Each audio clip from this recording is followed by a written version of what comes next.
Irmãos, essa chuvinha dá um sono, né? Queridos, eu quero convidá-los a abrir a Bíblia no Salmo 125. Quando você abre a Bíblia, nós fazemos a leitura. Eu quero louvar a Deus por nós estarmos aqui nesta noite juntos. Final de semana eu estive viajando. Na sexta e sábado eu estive com o pastor Oséias lá em Campinas. E no domingo eu fui ajudar um amigo aqui na cidade de Cabo Verde, numa igreja pequenininha, e ele queria fazer um trabalho para convidar as pessoas. Eu estive lá ajudando ele então nesse domingo. Estar aqui hoje com os irmãos e revê-los é uma alegria. Salmo 125, por gentileza, fiquemos em pé para nós fazermos a leitura da palavra de Deus. Esse salmo tem por título a segurança daquele que confia em Deus, e ele é classificado como um cântico dos degraus. Os que confiam no Senhor serão como o monte Sião, que não se abala, mas permanece para sempre. Como estão os montes à roda de Jerusalém, assim o Senhor está em volta do seu povo, desde agora e para sempre. Porque o cetro da impiedade não permanecerá sobre a sorte dos justos, para que o justo não estenda as mãos à iniquidade. Faze bem, ó Senhor, aos bons e aos que são retos de coração. Quanto àqueles que se desviam para os seus caminhos tortuosos, levá-lo-á o Senhor com os que praticam a maldade, e paz haverá sobre Israel. Quantos nesta noite, nessa de oração? Vamos estar orando uns pelos outros. Quero convidar aqui o irmão Reinaldo Lapa para estar fazendo esta oração.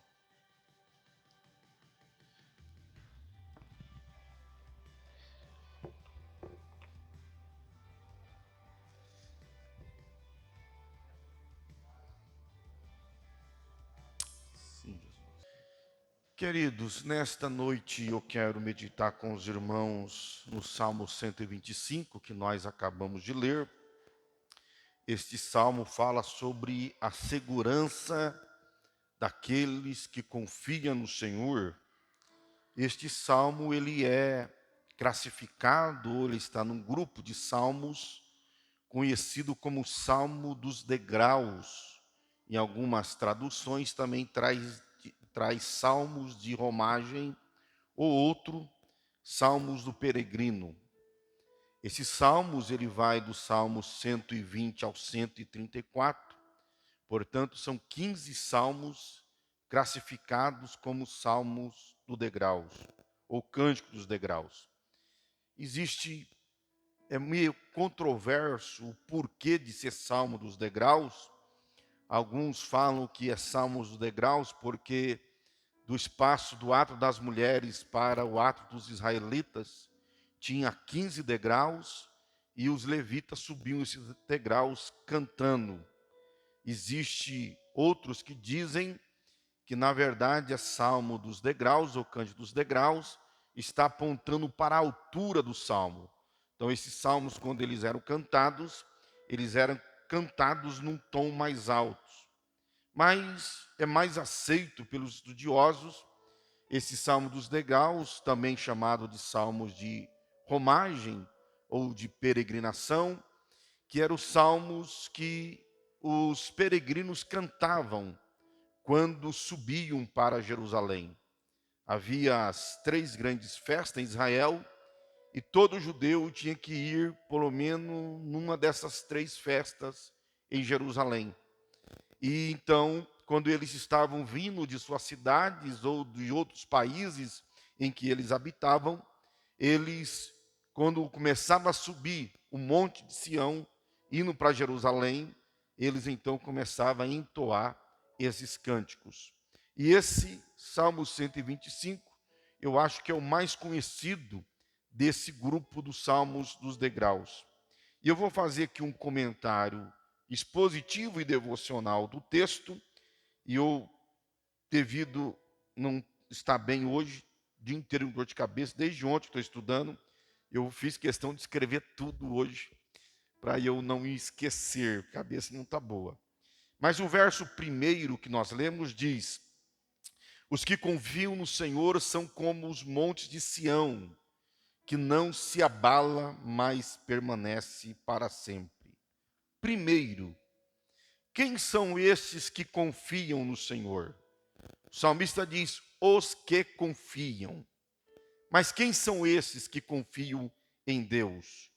Nós temos muitas pessoas que dizem que confiam em Deus, mas no momento necessário de confiança, ele simplesmente abandona Deus e ele vive uma vida atribulada, porque ele não consegue colocar nos pés de Deus a sua confiança e lá permanecer. Então, primeiro, os que confiam no Senhor são aqueles que têm uma fé genuína em Deus. São aqueles que têm fé em Deus por tudo aquilo que Deus fez, por tudo aquilo que Deus faz, por tudo aquilo que Deus diz que vai fazer. Os que confiam no Senhor são aqueles que creem em Deus, porque Deus, ele é poderoso. Ele confia, ele acredita naquilo que a Bíblia diz que Deus fez, naquilo que a Bíblia diz que Deus está fazendo, e naquilo que a Bíblia diz que Ele continuará fazendo. Nós cremos em Deus. Os que confiam no Senhor creem em Deus, por aquilo que Deus é, o Deus Todo-Poderoso, o Deus transcendente, que é maior que a criação, mas também é imanente, Ele interage com a sua criação. Então, os que confiam no Senhor são aqueles que olham para Deus e sabe, confia que tudo aquilo que Deus fala que faz e que irá fazer, Deus realmente faz e Deus realmente irá fazer. Romanos capítulo 4, Paulo fala que Abraão, ele se fortalecia dando glória a Deus e ele acreditava, ele tinha fé que aquele que lhe prometera era poderoso para cumprir o que a ele prometeu. Então, aquele que confia em Deus é aquele que crê que Deus é poderoso para fazer tudo aquilo que ele disse que irá fazer. Interessante que Abraão já estava com 100 anos, melhor, 99 anos, quando Deus visitou e disse a ele que Sara, com 89 anos, ela conceberia e daria luz a um filho. Sara era estéril, já havia cessado o costume das mulheres, todavia, Abraão, ele creu. E a Bíblia diz que 9 meses mais tarde, já aos seus 100 anos de idade, ele segura Isaque em seus braços, porque Abraão, ele confiava em Deus. Segundo, os que confiam no Senhor são aqueles que não são mero cristãos. Não são pessoas que foram convencidas de que a vida de cristão é boa. Não são também os religiosos, não são os simpatizantes. Os que confiam no Senhor são aqueles que passaram pelo processo da regeneração, do novo nascimento. Eles creram em Deus. Eles foram alcançados pela graça de Deus. Eles foram lavados pelo poder da palavra. Eles foram imersos no corpo místico de Cristo pelo Espírito Santo. Eles tiveram um processo do novo nascimento, em que a vida velha ficou para trás. Ele passou a viver em novidade de vida. Então, aqueles que confiam em Deus, eles creem no poder de Deus, mas também eles foram nascidos novamente em Deus. Aquilo que diz em João capítulo 3, o novo nascimento. Aquele que nasce da água e do Espírito, do poder da palavra água e do poder do Espírito Santo. Então, esses que o salmista diz, os que confiam no Senhor, são essas pessoas, são esses crentes que creem em Deus e que passaram pelo processo do novo nascimento. Aí o salmista diz, os que confiam no Senhor. Para esses que passaram pelo processo do novo nascimento, o objeto da confiança dele é Deus. A fé dele está em Deus. A fé dele não está no templo. A fé dele não está nos homens. A fé dele não está no seu poder aquisitivo. A fé dele não está baseado em coisas visíveis. A fé dele está colocada em Deus. A Bíblia diz, no Salmo de número 20, e o versículo 7, que alguns confiam em carros e outros em cavalos, mas nós confiamos no nome do Senhor, o nosso Deus. Os que confiam no Senhor, o objeto da confiança dele é Deus. Ele não confia na poupança dele que está recheada. Ele não confia na conta bancária e no seu cheque especial. Ele não confia nas suas propriedades, porque ele sabe que tudo isso é transitório. Tudo isso que existe hoje, amanhã deixará de existir. Lembra do plano Collor? Tinha pessoas que tinham dinheiro na conta e eles acreditavam que aquele dinheiro era o escape, era a solução. E quando veio o Collor, tomou todo o dinheiro. Eu lembro, eu era criança ainda, mas eu lembro. Meu pai tinha dinheiro para comprar 2 terrenos. Ele tinha acabado de ver um terreno para comprar e minha mãe não quis. Ele não comprou. Uma semana depois o Collor entrou e tomou todo o dinheiro que tinha na poupança. Eu lembro que naquela época muitas pessoas se mataram. Muitas pessoas entraram em depressão tão profunda que tiraram a própria vida. Por quê? Porque a confiança dele estava naquilo que ele tinha guardado. O Senhor Jesus, em Lucas capítulo 12, do versículo 16 ao 20, ele fala de um homem cuja confiança estava nos seus bens. E ele chega e diz assim, olha, eu vou pegar minha colheita, eu vou construir celeiros, eu vou abarrotar os celeiros da minha colheita, e então eu vou descansar, porque eu estarei em plena segurança. Aí diz que Deus fala, louco, hoje pedirão a tua alma, e o que você tem guardado para o que vai servir.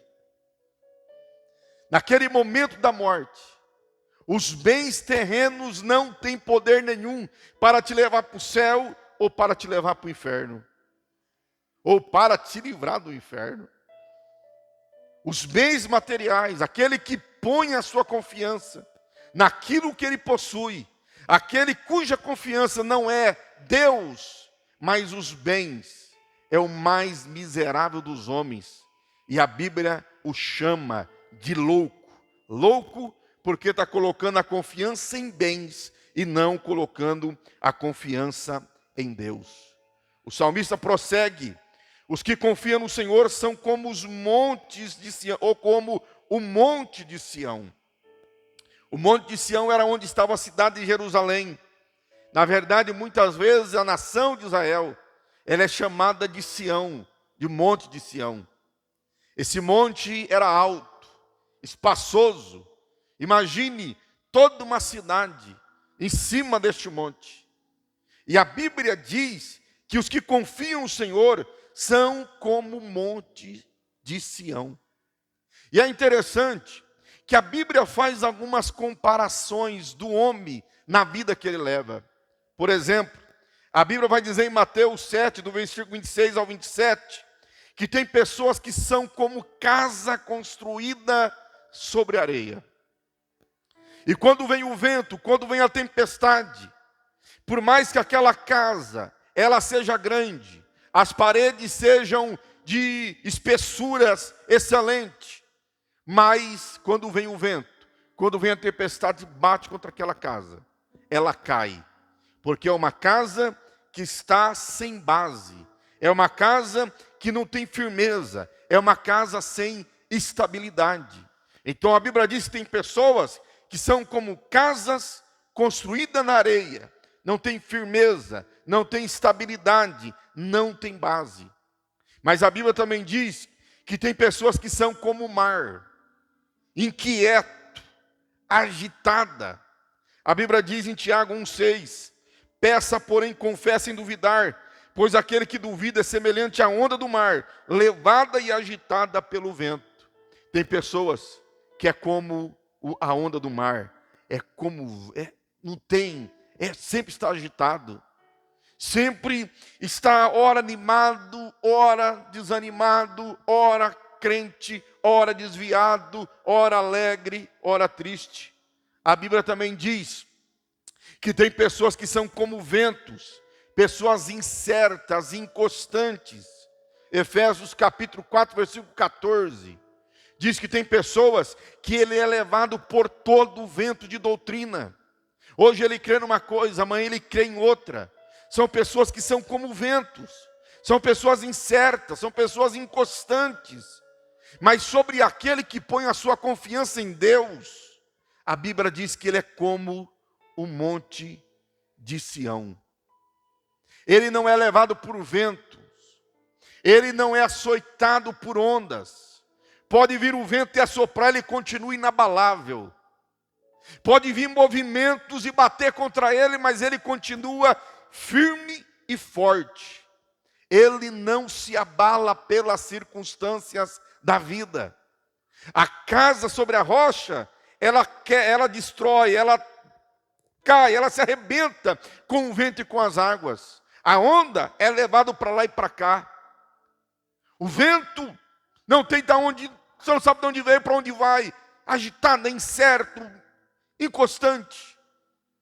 Mas diz a Bíblia que aquele que pôs a sua confiança em Deus, ele é como o monte de Sião.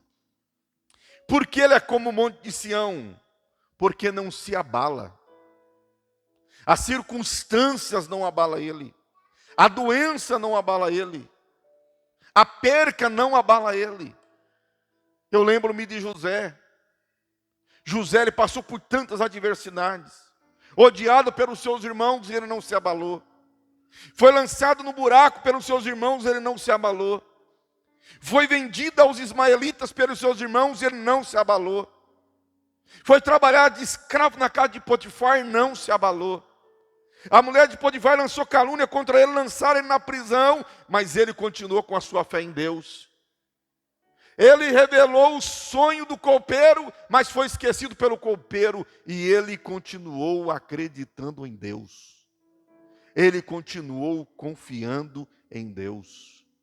Eu lembro-me de Jó também, quando ele recebe todas aquelas notícias ruins, perca de filho, perca de bens materiais, tudo veio contra ele de uma única vez.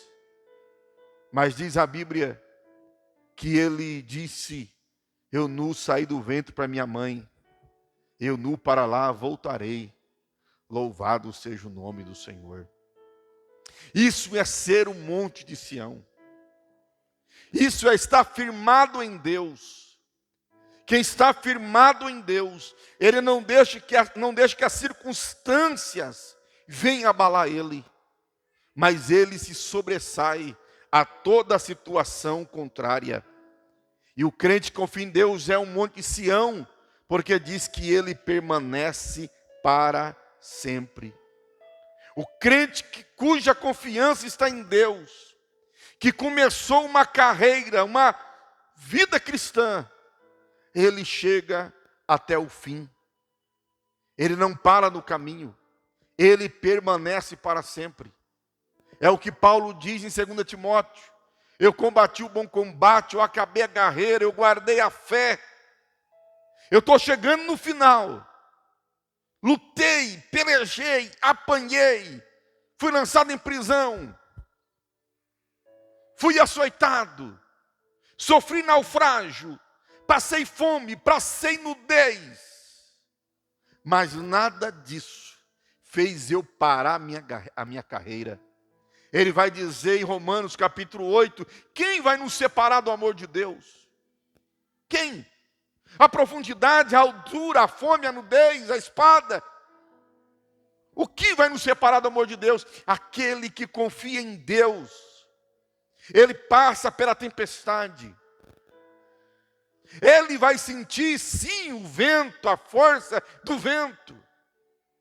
Porque há momento que vem vento contra nós, que é como aquele vento que veio na caverna em que Elias estava. Um vento tão forte que diz que quebrava a rocha, a pedra. Mas Elias, ainda que ele estava passando por um momento de angústia e de depressão, todavia ele ainda tinha fé em Deus. E aquele vento tão forte não tirou ele da caverna. Ele ficou lá tranquilo. Porque ele sabia que Deus não estava naquilo. Que Deus não estava naquele vento. Que Deus não estava naquele fogo. Mas quando veio a voz mansa e suave, aí Elias saiu. Porque ali estava Deus. Aleluias. Se o monte de Sião não se abalar, permanecer para sempre, não quer dizer que nós não vamos sentir alguma perca, alguma dor, algum sentimento contrário. Não, nós vamos sentir. O monte de Sião, por mais estabelecido que ele esteja, firmado que ele esteja, mas quando o vento sopra forte, arranca árvores, move terra, mas o monte continua inabalável.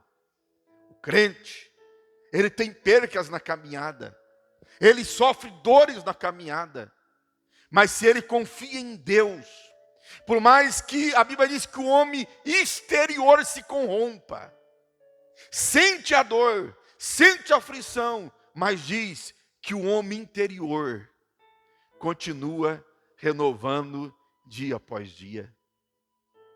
Então aquele que confia no Senhor é como o monte de Sião, que não se abala, mas permanece para sempre.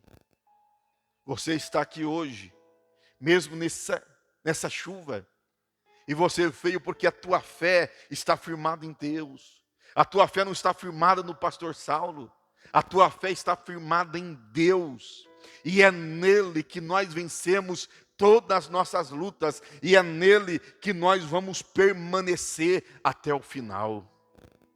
Você pode dar um glória a Jesus por isso?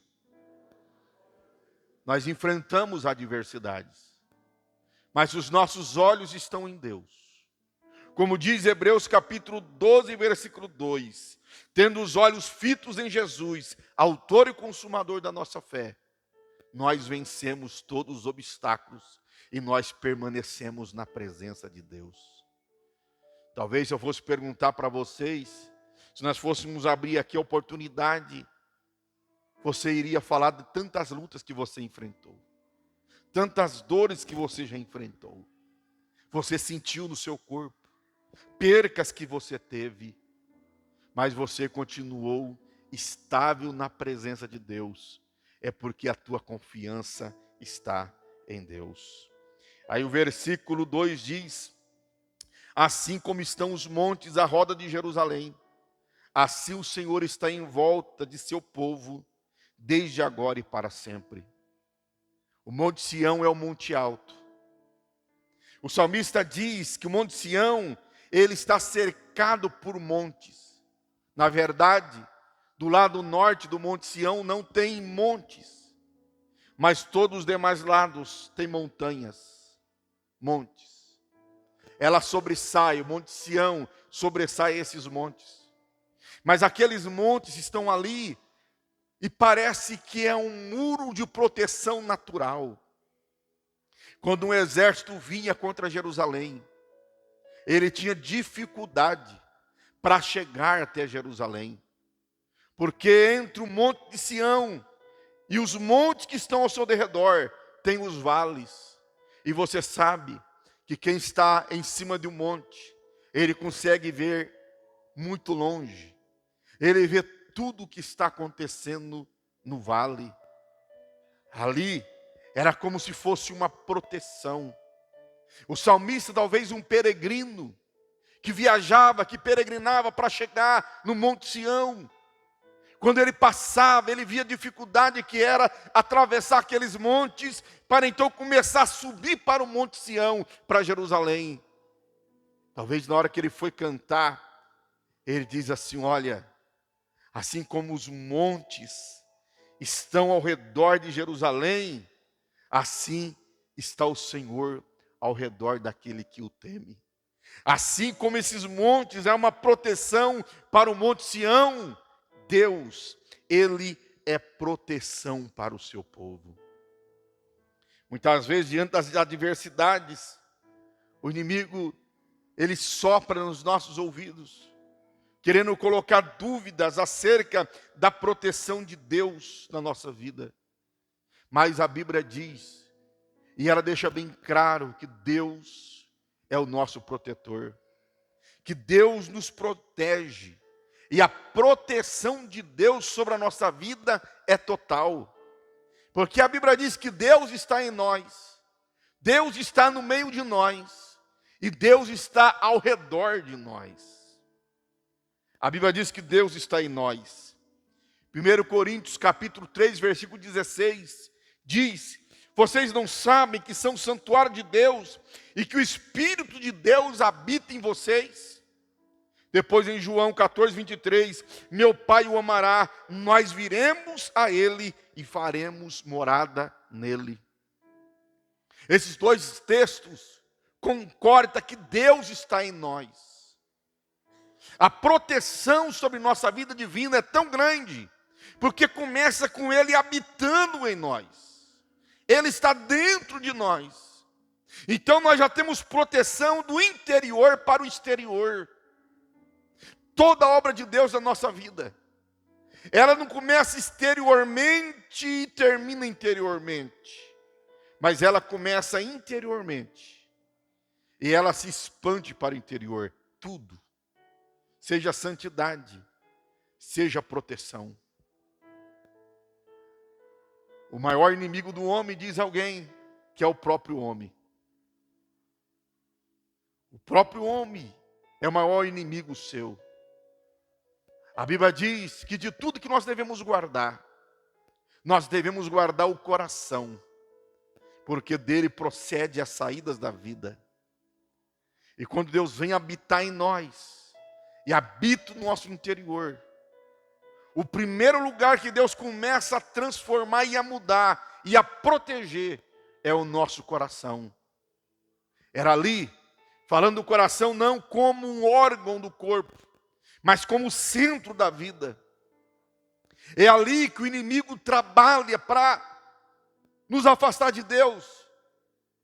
É sobre o nosso coração que a Bíblia diz que quando ele é expulso, e ele não encontra lugar para ficar, ele volta. E se ele chega e encontra a casa limpa e vazia, o coração, ele então vai e chama mais 7 para apitar com ele naquele coração e destruir aquela vida. Então, o primeiro lugar que Deus protege-nos é no nosso interior, é no nosso coração. Então, Ele habita em nós, Ele está em nós. Segundo, Ele está no meio de nós. A Bíblia diz em Mateus 18, 20, pois onde se reunirem 2 ou 3 em meu nome, ali estou no meio. Apocalipse, capítulo 1, no versículo 13, diz que João, ele vê Jesus no meio dos 7 castiçais. Ele diz, no meio dos 7 castiçais, eu vi um semelhante ao Filho do Homem. E depois, no versículo 20, ele vai dizer que os 7 castiçais são as 7 igrejas. O Senhor estava passeando no meio da igreja. Nós somos protegidos por Deus, primeiro, porque Ele habita em nós. Segundo, porque Ele passeia no meio de nós.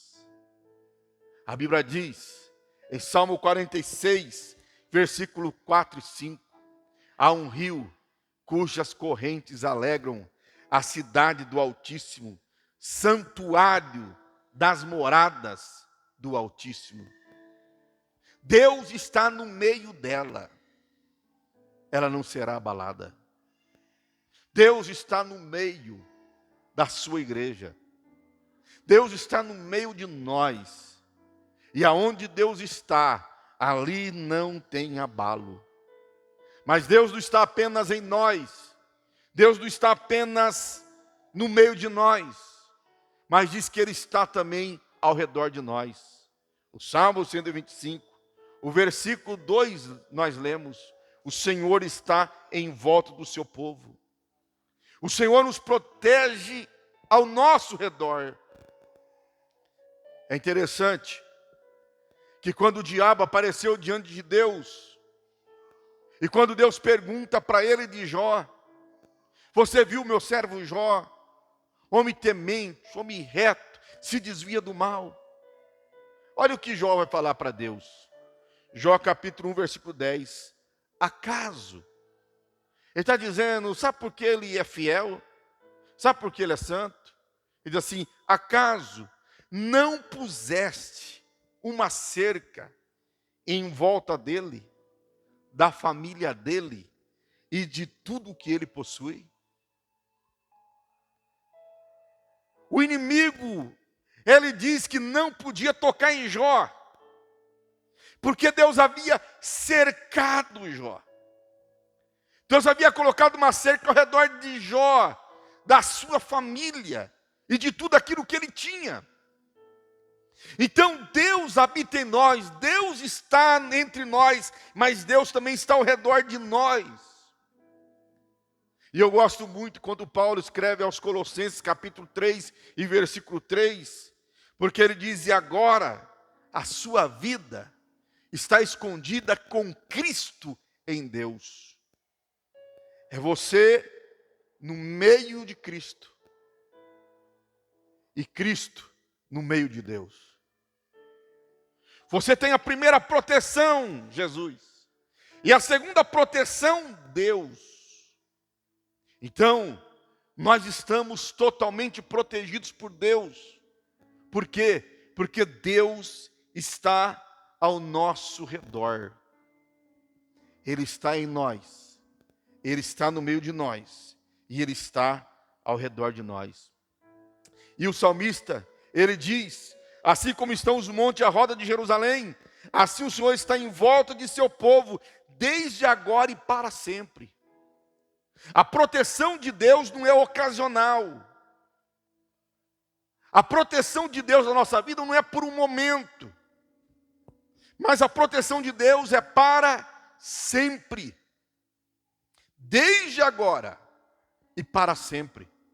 Desde agora quando? Desde o momento que eu ponho Deus como centro, como objeto da minha confiança.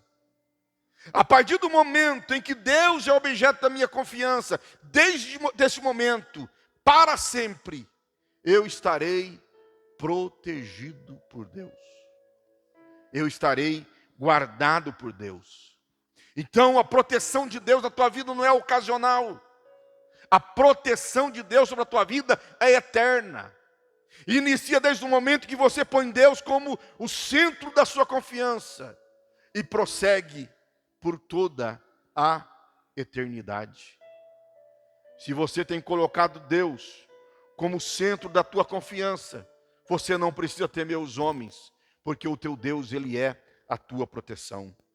Versículo 3. Porque o cetro da impiedade não permanecerá sobre a sorte do justo, para que o justo não estenda as suas mãos para a iniquidade. A versão NVI, ela é mais feliz nessa tradução, porque diz ali que o cetro dos ímpios não prevalecerá sobre a terra dada ao justo. O poder do ímpio não vai permanecer sobre a terra, sobre a casa daquele que é justo. O que é o cetro? O cetro é um bastão de comando. É o símbolo do poder. Quem tem ele na sua mão está sendo representado que ele tem poder, que ele tem autoridade. Mas o salmista diz que o poder do ímpio não vai permanecer sobre a terra do justo. Quantas vezes o justo, é verdade, ele é perseguido pelo ímpio, pela sua tirania, pelo seu mau modo de viver. Quantas vezes o justo ele é perseguido pelo ímpio, ele é atormentado pelo ímpio. O ímpio fica lá, joga lixo na casa do justo, faz de tudo para pirraçar o justo, para tirar sua paz. Mas o salmista diz que esse poder do ímpio não permanecerá sobre a terra, sobre a casa do justo. Por um momento, e de modo transitório, o ímpio pode até nos causar danos, mas é apenas por um momento, é apenas transitório, porque o poder do ímpio não permanecerá sobre a terra, sobre a casa daquele que é justo. Muitas vezes nós queremos arrumar briga com o vizinho, porque o vizinho está tirando a nossa paz. E eu particularmente, às vezes tenho uma visão bem materialista, que eu acho que já tem que ir para a justiça e colocar na mão da justiça. Porque o ímpio ele vem, ele nos traz transtorno, nos traz angústias. E Deus permite que algumas vezes nós sejamos perseguidos pelo ímpio.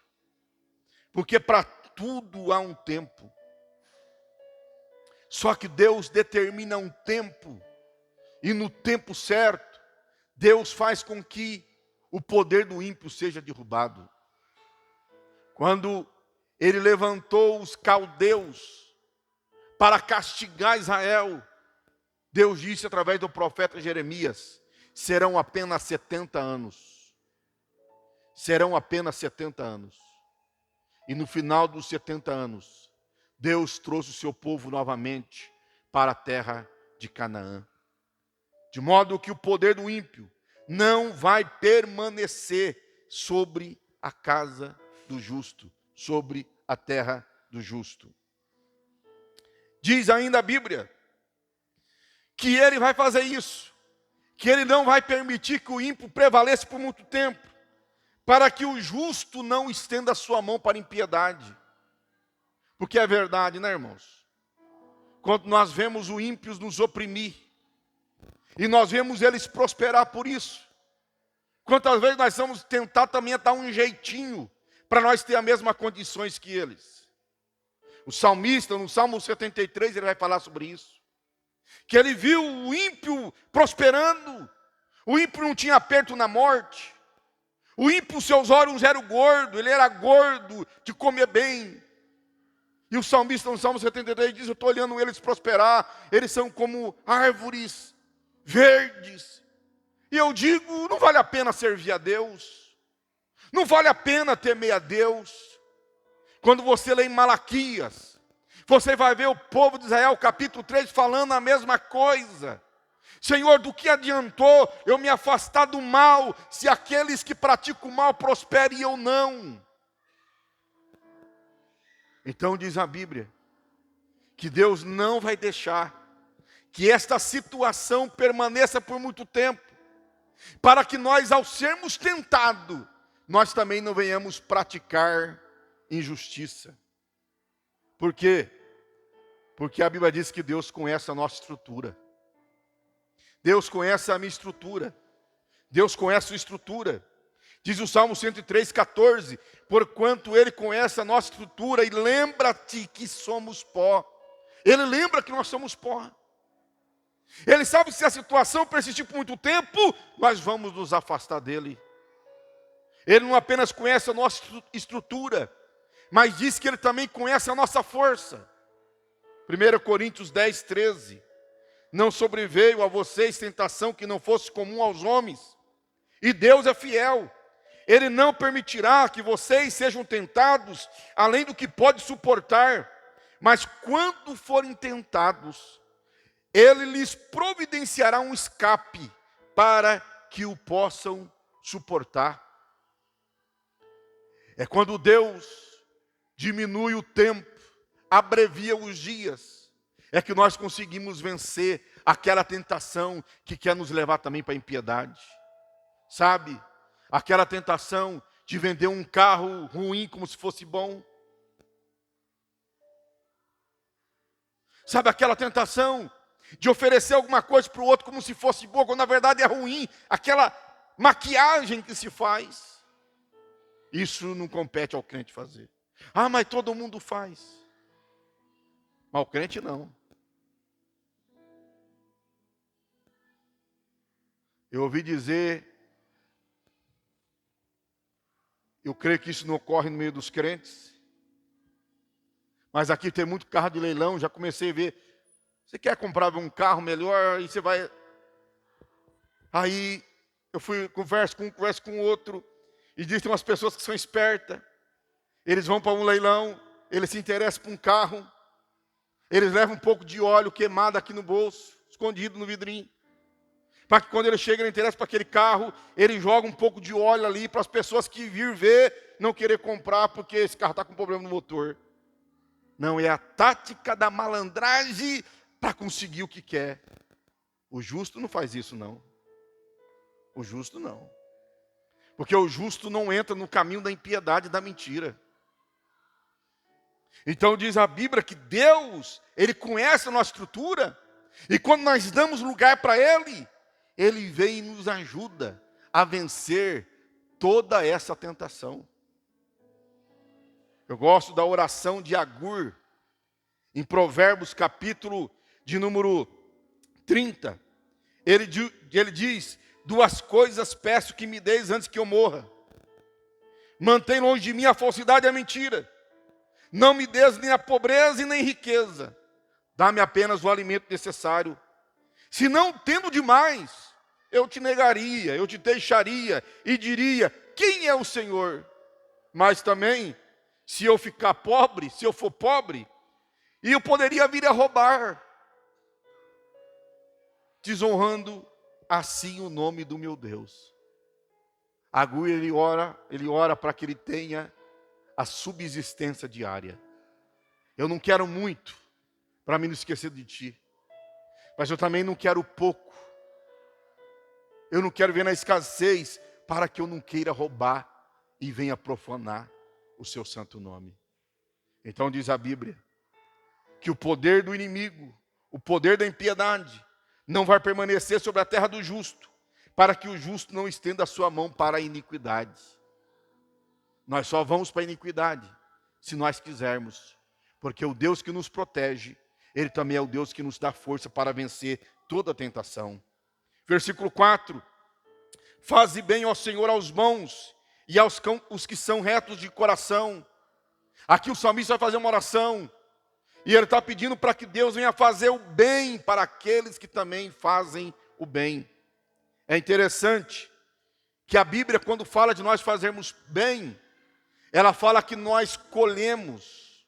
Nós vamos colher segundo a semente que nós semeamos. O salmista diz, faz o bem para aquele que também faz o bem. Se eu semeio o bem, eu vou colher o bem. Gálatas 6:7. Pois o que o homem semear, isso também ceifará.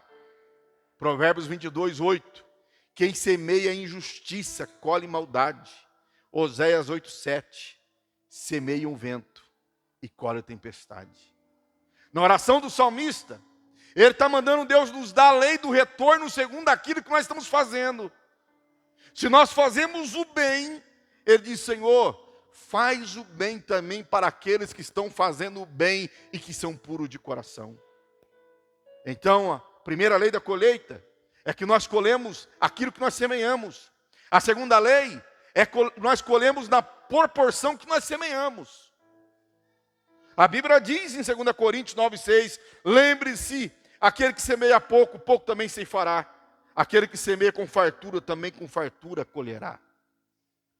Muitas vezes nós somos bons numa medida.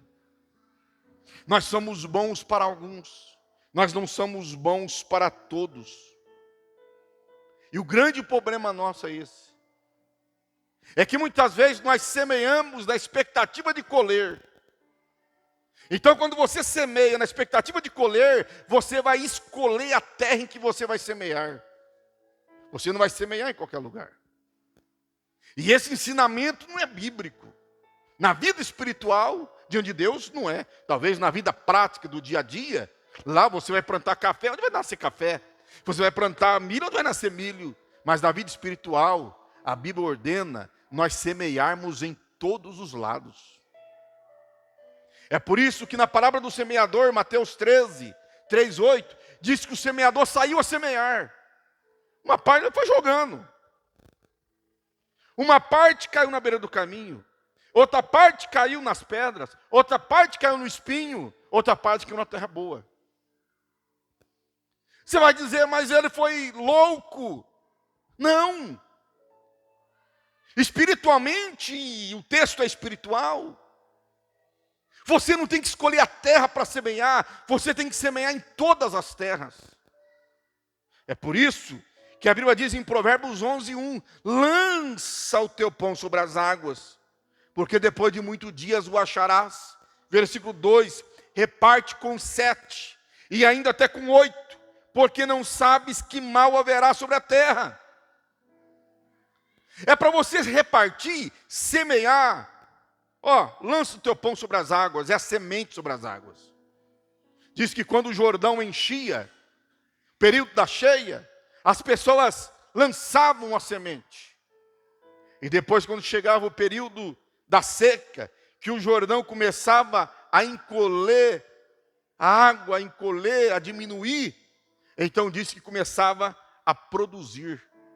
A semente que foi lançada, ela desceu, ela ficou debaixo daquela terra, agora começou a secar, e ela começa a germinar, ela começa a nascer. É por isso ainda, que em Provérbios capítulo 11:6 diz assim, pela manhã semeia a tua semente, e à tarde não retenhas a tua mão, pois tu não sabes qual das duas prosperará, se esta, se aquela, ou se ambas serão igualmente boas. A Bíblia não manda nós escolhermos pessoas para nós semearmos na vida dela, para nós sermos boas com elas. A Bíblia manda nós sermos bons com todos, ao ponto de nós sermos bons para nossos inimigos. A Bíblia diz, se o teu inimigo te fazer o mal, faz o bem para ele. Porque fazendo isso, você está acrescentando brasa sobre a sua cabeça. E também, quando nós semeamos, a colheita é certa. Salmo 126, versículos 5 e 6. Aqueles que semeiam com lágrimas, com canto de alegria colherão. Aqueles que saem chorando enquanto lança semente, voltará com canto de alegria, trazendo os seus feixes. É verdade que às vezes semear na vida das pessoas traz dor e angústia. Mas a Bíblia diz que você pode semear mesmo chorando, mesmo que doa, porque no tempo certo você terá uma colheita certa. E por último, versículo 5. Quanto àqueles que se desviam para os seus caminhos tortuosos, levá-los-á o Senhor com os que praticam a maldade. Paz haverá sobre Israel. A NVI traduziu essa primeira parte assim, mas aos que se desviam por caminhos tortuosos, o Senhor infligirá o castigo dado aos malfeitores. Querido, se aqueles que confiam no Senhor têm a proteção de Deus, aqueles que abandonam a Deus chamam sobre si a maldição. A Bíblia deixa bem clara que as bênçãos e o cuidado de Deus é condicional. Para que eu possa recebê-las, eu tenho que estar na condição exigida por Deus. É por isso que diz 2 Crônicas 15:2. Deus falando ao rei Asa, enquanto vocês estiverem comigo, eu estarei contigo. Mas quando vocês me deixarem, eu também os deixarei. A bênção de Deus é condicional. Em Deuteronômio 30:19 diz, hoje invoco os céus e a terra como testemunha contra vós, de que coloquei diante de vocês a vida e a morte, a bênção e a maldição. Agora escolham uma vida para que vivam. Condicional. Eu estou pondo diante de vocês dois caminhos, duas opções, vocês têm que escolher. Agora, se vocês quiserem viver, vocês escolhem o caminho da vida. A Bíblia deixa bem claro que o Senhor vai infligir sobre aquele que abandonar Ele o mesmo castigo destinado aos ímpios. E a Bíblia diz que Deus vai fazer isso, Porque Deus não tem o culpado por inocente. Deuteronômio, Êxodo 34:7 diz que o Senhor não vai deixar de punir o pecador. E Naum 1:3 diz que Deus não tem um culpado por inocente. Deus abençoa o justo, mas Deus castiga o injusto. E termina o verso dizendo: e paz haverá sobre Israel. Se sobre o ímpio vem caminhos tortuosos, vem castigo de Deus, sobre o justo haverá paz. Paz.